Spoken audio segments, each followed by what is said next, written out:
Hi friends, అందరు ఎలా ఉన్నారు? బాగున్నారా? నేను కూడా బాగున్నాను. ఈరోజైతే వీడియో టమోటా చట్నీ అన్నమాట. టమోటా చట్నీని రెండు రకాలుగా చేశాను. ఫస్ట్ ఒకటి పల్లీలు వేయించాను అన్నమాట. పల్లీలు దోరగా వేగిన తర్వాత పచ్చిమిర్చి తీసుకున్నాను. కొద్దిగా ఆయిల్ వేసి పచ్చిమిర్చి కూడా వేయించాను అన్నమాట. పచ్చిమిర్చి కూడా వేగిన తర్వాత వీటిని రెండు కొద్దిగా చల్లార్చిన తర్వాత ఈ పచ్చిమిర్చి పల్లీలు కలిపి మనము చింతపండు వేసి మిక్సీలో వేసుకోవాలి. ఇక్కడ టమోటాలు వేయించడం కోసం మళ్ళీ వేరే బౌల్లో ఆయిల్ వేసి దాంట్లో వెల్లుల్లి వేసి టమోటాలు వేసాను. ఒక పెద్ద సైజు 4 టమోటాలు అన్నమాట. బాగా దోరగా వేగిన తర్వాత అందులోకి నేను పుదీనా వేసాను అనమాట. ఇది టమోటా పుదీనా చట్నీ అన్నమాట. ఇట్లా కొద్దిగా పుదీనా తీసుకున్నాను. మరీ ఎక్కువ తీసుకుంటే ఫ్లేవర్ మొత్తం పుదీనా స్మెల్ వచ్చి తినారన్నమాట ఇంట్లో. అందుకోసమని కొద్దిగా తీసుకున్నాను. ఇందులో కొద్దిగా పసుపు వేయాలి.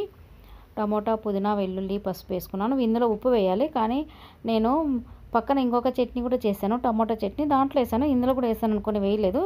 లాస్ట్లో పల్లీలు పుదీనా ఈ చట్నీ చేసిన తర్వాత అప్పుడు అందులో కలిపాను అనమాట. అది కూడా లాస్ట్లో పెట్టాను వీడియోలో. అది బాగా మగ్గిన తర్వాత ఇక్కడ ఒక జార్ తీసుకొని అందులో ఈ పల్లీలు పచ్చిమిర్చి వేయాలి. చింతపండు నానబెట్టుకున్నాను, ఆ చింతపండును కూడా వేసి మనము గ్రైండ్ చేసుకోవాలన్నమాట. బాగా మరీ మెత్తగా లేకుండా కొద్దిగా ఇట్లా కచ్చా పచ్చగా చేసుకుంటే మనము తినేటప్పుడు కొద్దిగా బాగుంటుంది.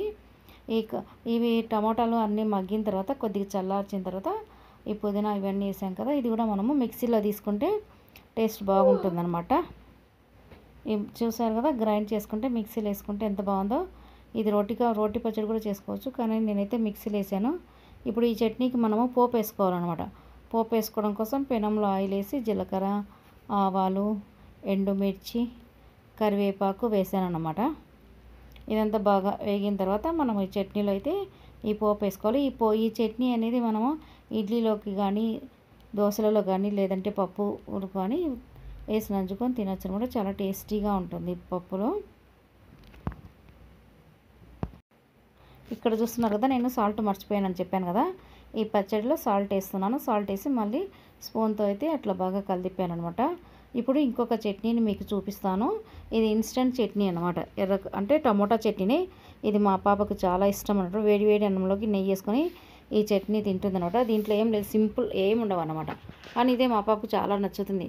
ఆయిల్ వేయాలి, బాగా వేడెక్కిన తర్వాత టమోటాలు వేసుకోవాలి. కొద్దిగా దూరగా అట్లా వేయించిన తర్వాత అందులో సాల్ట్, పసుపు, కారం పొడి వేసేసి మనము దాని మీద మూత పెట్టి బాగా వేయించాలన్నమాట. సిమ్లో పెట్టి చేయాలి, ఎందుకంటే మిర్చి పౌడర్ అన్నీ ఒకేసారి వేస్తాం కాబట్టి ఘాటు ఎక్కుతుంది కాబట్టి మనము సిమ్లో పెట్టి చేసుకోవాలన్నమాట. ఈ చట్నీ అనేది ఇది ఇన్స్టెంట్ చట్నీ అన్నమాట. ఊరికే జస్ట్ అలా పెట్టామే, ఇలా తీసామా 2 మినిట్స్ లేకపోతే ఇట్లా మూత పెట్టేసి మగ్గిన తర్వాత తీసి మనము వీటిని అన్నిటిని మళ్ళీ ఇందులో కొద్దిగా 2 రెమ్మలు వెల్లుల్లి వేసుకోవాలన్నమాట, ఎందుకంటే టేస్ట్ బాగుంటుంది. 2 రెమ్మలు వెల్లుల్లి వేసినాక అది కూడా మగ్గిన తర్వాత మనము ఒక చిన్న మిక్సీ జార్ తీసుకోవాలి. పెద్దది తీసుకుంటే రాదనమాట, ఫైన్గా రాదనమాట పేస్ట్. కాబట్టి ఈ చట్నీకి చిన్న మిక్సీ జార్ తీసుకొని వేసుకోవాలి. ఇందులో నెయ్యి వేసుకొని తింటే వేడి వేడి అన్నంలో మా బాబు చాలా ఇష్టం అన్నమాట. Okay, bye.